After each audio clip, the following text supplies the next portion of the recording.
It's 1986, Newark, and Michael Morrison is offered the opportunity of a lifetime. A new job, a fresh start with a secure future, as a cop.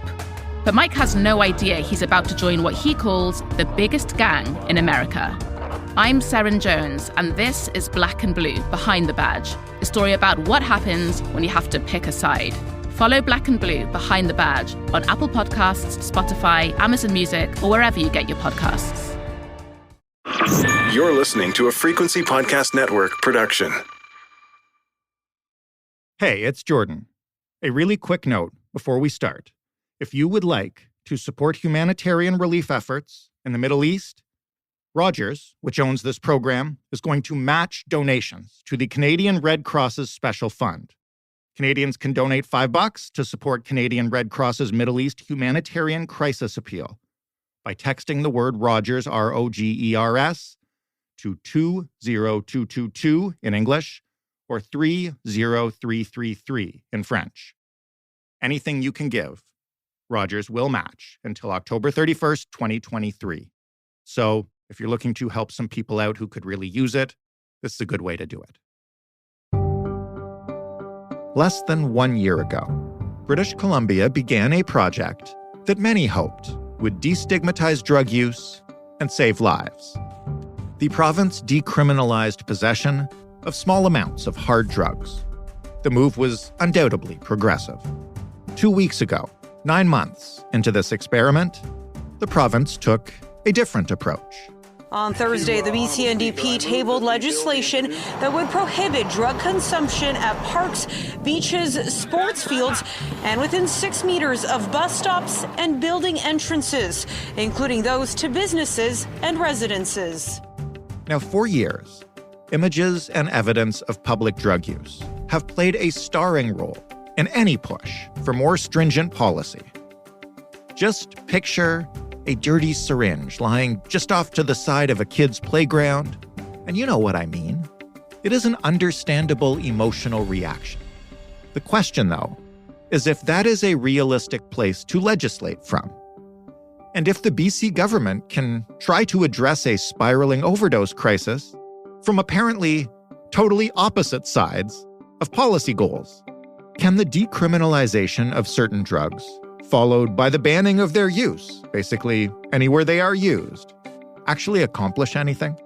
Or will it just anger everyone on all sides, while also failing to save lives? What exactly is in this new legislation?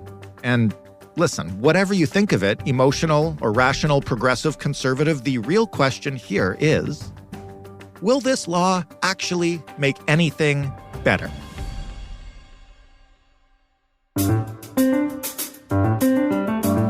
I'm Jordan Heath Rawlings. This is The Big Story. Dr. Lindsay Richardson is an associate professor in sociology at the University of British Columbia and a Canada Research Chair in social inclusion and health equity, and that means we often ask her to help us make sense of drug policy that appears to contradict itself. Lindsay? Indeed. I mean, I think there's a recent development in British Columbia that sends a bit of a mixed message. Okay, well, let's start with what it is before we get into how it'll actually play out. BC is introducing something called the Restricting Public Consumption of Illegal Substances Act. What is it? Well, I think first we should talk a little bit about the context here, just very briefly. Sure. About how in British Columbia, beginning in January 31st of this year, Health Canada granted an exemption under the Controlled Drugs and Substances Act so that adults in British Columbia aren't subject to criminal charges for the personal possession of small amounts of certain illegal drugs. And so this is more broadly known as decriminalization, and it decriminalizes the possession of up to 2.5 grams total of opioids, methamphetamine, cocaine, and MDMA, otherwise known as ecstasy. And we all recognize this is an important change that has potentially wide-ranging consequences to the criminalization of people who use drugs, right? It could reduce their exposure to the criminal justice system, reduce the harms from criminalization, including stigma. And decriminalization is important. We don't totally know whether it's worked yet or what kinds of impact it has had, but it's important to remember that it doesn't address the toxic drug supply, which is arguably the main driver of the overdose crisis. And it doesn't address other factors that increase the risk of overdose, things like poverty and homelessness. And so there's this common narrative circulating right now that decriminalization has failed because overdose hasn't decreased, but decriminalization isn't designed to address overdose because it doesn't tackle the toxic drug supply. And when we think about decriminalization and this new legislation, decriminalization is one initiative among many that needs to happen to address the overdose crisis. And a lot of those other changes and investments also haven't happened. And this new legislation, the Restricting Public Consumption of Illegal Substances Act, really points to the failure to do those other things that are necessary to address drug-related harm. So what does the act do specifically? So it does four things. It explicitly restricts the consumption of illegal substances in an articulated set of public spaces. It articulates police response to when they find people using illegal substances in those spaces. So they can ask a person who's using drugs to cease that activity or leave the area. Or if a person refuses this direction to stop the activity and leave, the police officer can choose to proceed with enforcement measures as appropriate. And those enforcement measures include arrest, fines, incarceration, et cetera. The third thing it does is it explicitly states police's ability to seize those drugs and to destroy them when they're found in possession of a person who doesn't comply with police direction. And the fourth thing it does is it requires local governments to consult with their medical health officers and their regional health authority before they consider any additional bylaws regarding public consumption of illegal drugs. And so the legislation changes our emphasis in our response to drug use from a public health-focused response, which was what decriminalization was trying to do, to a criminal justice-oriented response. And it's symbolic on many levels in terms of that switch or that change in emphasis. And in my view, it's also pretty deeply cynical. So instead of responding to this catastrophic and entrenched public health emergency, it's a response to public perceptions of what's going on in response to that emergency. And it targets people who are poor or unstably housed who don't have private spaces in which to use drugs. And so I am often thinking of public drug use as a symptom of our broader failure as a society to adequately support people who use drugs and who are socioeconomically disadvantaged. Well, that's why I wanted to talk to you and to have you walk me through how this plays out with drug users and how it does or doesn't address the crisis that we're facing. Isn't it already illegal to consume illegal substances in public? Like this, you're not supposed to do this with alcohol or pot either. Right. And I think this is a really important point, that the exemption for decriminalization that was provided by Health Canada allows for the decriminalization of possession, but not use. And so public consumption wasn't a part of decriminalization measures. And what this legislation is essentially doing then is reinforcing and signaling an intention to control and restrict people who use drugs. And importantly, my understanding from the legal opinion that I've read on the topic, I'm not a lawyer, so take that into consideration, but my understanding is that this legislation goes a step further than the criminal law did prior to the decriminalization pilot. I see. So it additionally imposes sanctions under BC's Provincial Offences Act. So before, people in BC couldn't be imprisoned because they defaulted paying a fine. But this legislation allows for a period of incarceration. So someone convicted under this legislation can be subject to a fine of up to $2,000 or 6 months imprisonment or both. That is my understanding. And so not only is it this symbolic reinforcement of how we police and surveil and monitor and control people who use drugs, but it goes further than the law did before decriminalization. How do this act and the decriminalization project in BC work together or not work together? I know you're not saying we've succeeded or failed with decriminalization, but is it an admission by the government that they think they've failed? I don't think it is, right? I think it is too soon to tell, and I think everyone knows that it's too soon to tell whether or not decriminalization worked or not.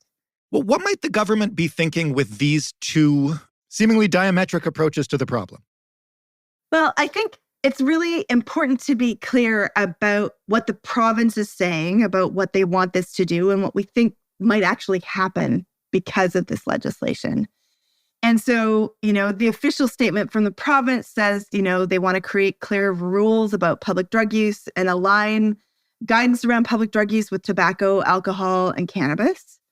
Although it's important to recognize that they're different because one set of substances is illegal and one set of substances isn't. Right. And they also talk about it enabling police to redirect people to safer spaces where they can be connected, for example, to healthcare services and treatment. Though I think it's important to recognize that this isn't articulated in the legislation.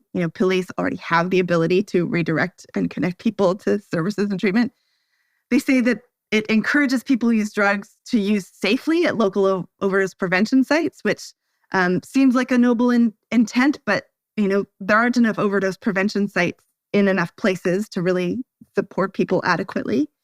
And they say it's going to help people feel safer in their communities and keep community spaces free of illegal drug use, right? And so there is a narrative in what the province is saying that links this new legislation to public health objectives and about keeping community spaces free.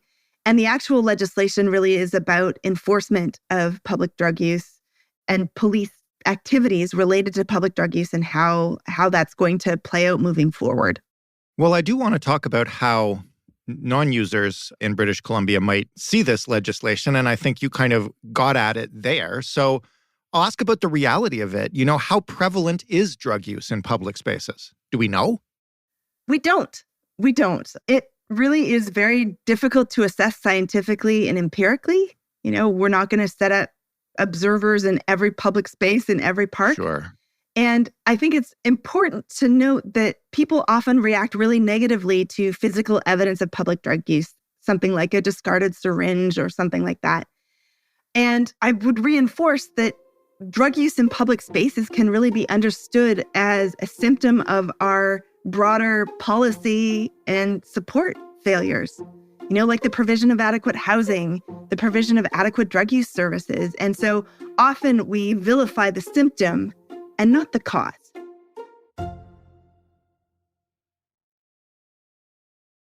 I wonder if this policy will have an impact with people who are and can be preoccupied and made to feel unsafe by, as you mentioned, the presence of drug use in public places. It's one of those places it really feels like where anecdotal evidence goes an awful long way. Do you know what I mean? I do know what you mean. Those anecdotes can be very powerful, and nobody wants people to be using drugs or discarding syringes in places where children are playing, for example, or in sports parks, or no one is advocating for that. And so, when we think about people who might be broadly supportive of people who use drugs in terms of access to services and housing, but might not be comfortable with drug use happening in shared public space. Right. It's really important to emphasize that we're not even close to being in the ballpark of adequately resourcing services to meet the needs of people who use drugs.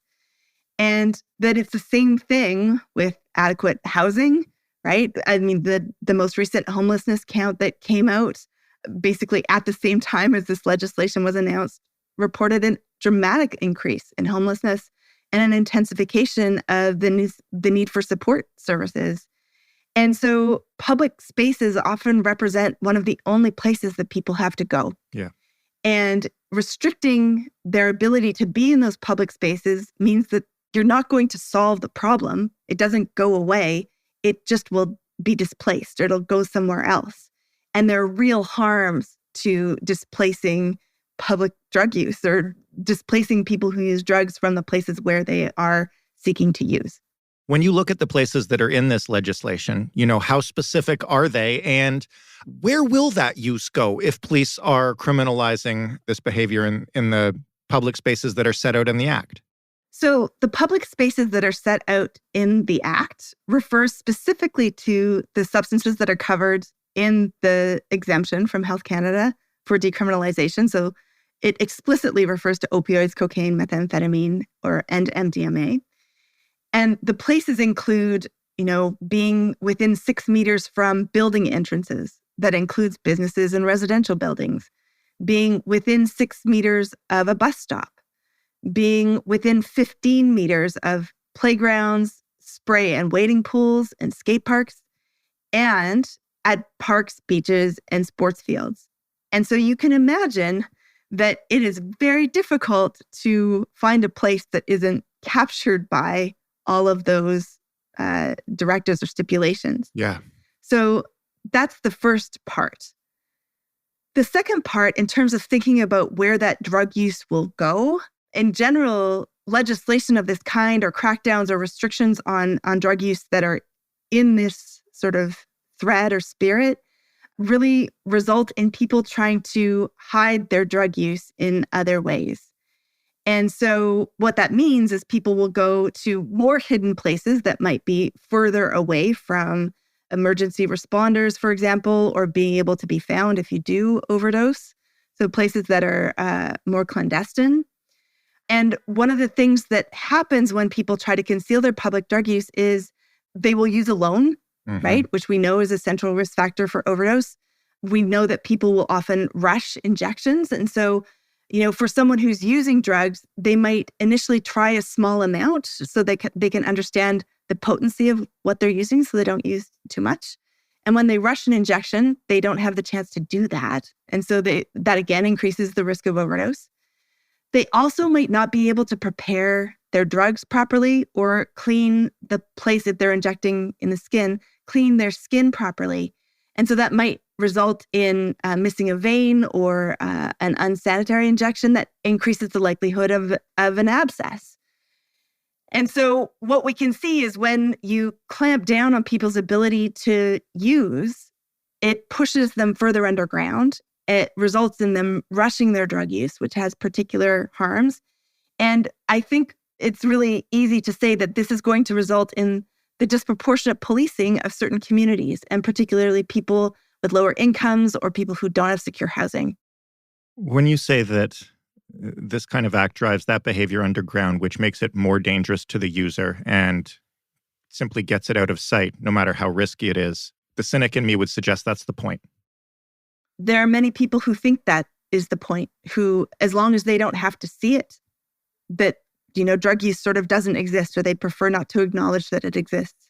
So we've been in a public health emergency for so many years now that people have become numb to the fact that it is still going on. But it is still going on. And I think we are more comfortable when we don't have to be confronted by things that make us uncomfortable. But that doesn't mean those things have gone away. And it is our responsibility as a society to find a way to protect people who are disadvantaged and who need supports and need help. And decriminalization was really a step in the right direction, even though the decriminalization exemption was very flawed. We've already talked about that in a previous discussion. Even though it was flawed, it's still important. And this legislation, while it doesn't necessarily do a lot that is new, it seems much more like a political or a symbolic reinforcement of, what people would like to see in public spaces. It's disconnected from what is actually happening in those public spaces and what happens when you police those public spaces in a particular way. Assuming that this government and frankly lots of governments in Canada and around the world are not suddenly going to solve the overdose crisis by managing to house everyone and have enough spots in clinics and programs for everyone who needs them. Is there a way to do those things that doesn't involve a massive overhaul to our social safety net? I am not sure that there is. I think there are small gestures. I think, not symbolically over-criminalizing already disadvantaged populations is a good place to start. But I think we really have to reckon with the fact that effectively addressing the crisis isn't simple. There isn't a silver bullet.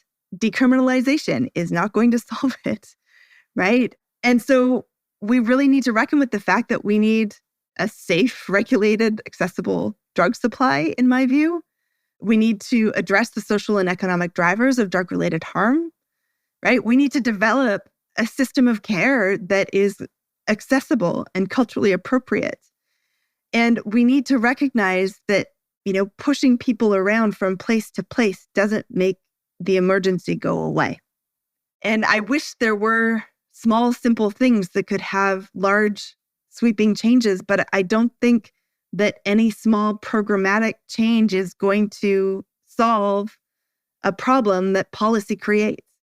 What happens next? Do we know for sure this act will pass? Has there been any resistance to it, any changes to it proposed? And if not, when will it start being enforced?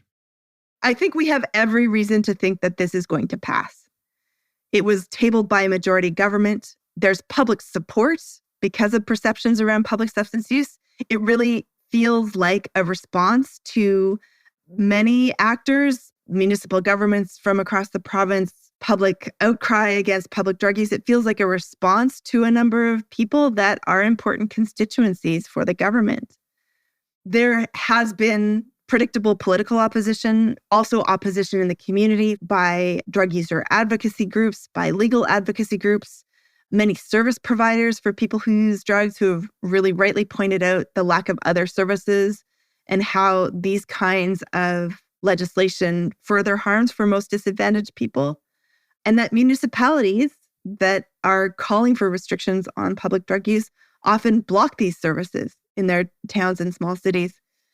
And so I think this will pass. And I don't think there's anything that's going to dramatically change the legislation as tabled. And when we think about this in the broader context of decriminalization, we are essentially sort of chipping away at the margins here of what's really needed in order to reduce overdose, to reduce drug-related harm, and to reduce the social and economic drivers of drug-related harm that include public drug use. And until we address these things, we're going to see people using drugs publicly. This was illegal before this legislation. It's illegal after the legislation. I'm not sure that a public statement around public drug use in the form of sort of signaling increased criminal monitoring of public drug use is really going to address the problem. And so until we make those broader changes, we're going to continue to see people dying from the toxic drug supply in the way that we have been. Dr. Richardson, thank you so much for this. I really appreciate you helping us try to figure this out. It is my pleasure to speak with you, and thank you for your attention to the issue. Lindsay Richardson, Canada Research Chair in Social Inclusion and Health Equity, Associate Professor at UBC. That was the big story. For more, including a couple of discussions with Dr. Richardson, one about safe supply, one, as she mentioned, about decriminalization, you can head to thebigstorypodcast.ca. You can also let us know how you feel by writing to us at hello@thebigstorypodcast.ca or by calling us and leaving a voicemail, 416-935-5935. You can follow The Big Story on Twitter if you still use that app. We are at The Big Story FPN.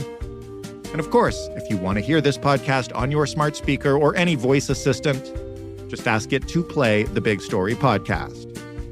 Thanks for listening. I'm Jordan Heath Rawlings. We'll talk tomorrow.